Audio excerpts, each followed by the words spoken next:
When you notice you have a puncture, do not continue driving your Toyota, as this can rapidly damage both the tyre and wheel. Stop your car safely and away from traffic if possible. If needed, set up a warning triangle and turn on the hazard lights. Apply the parking brake so the car doesn't accidentally move.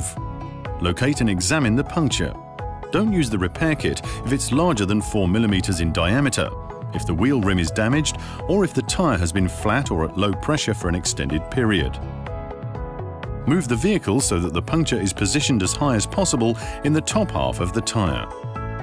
If a nail or screw is in the tyre, a common occurrence, do not remove it.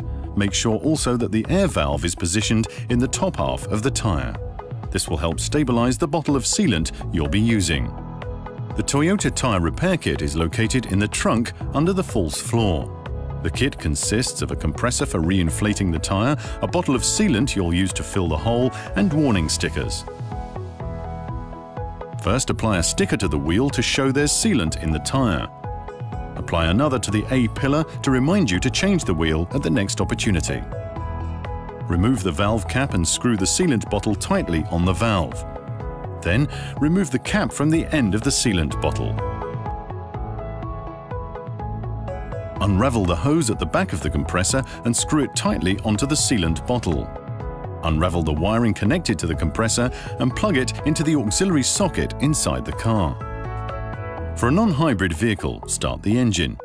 For a hybrid vehicle, have the ready light on. Turn on the compressor. It should take no more than 10 minutes to inflate the tyre to an acceptable level. Then, switch off the compressor and press the yellow button to test the pressure in the tyre.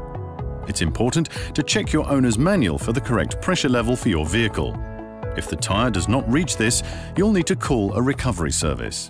If the pressure is okay, remove the sealant bottle from the valve and reinstall the valve cap. You then need to drive about 5 kilometers as the sealant spreads itself around and over the punctured area.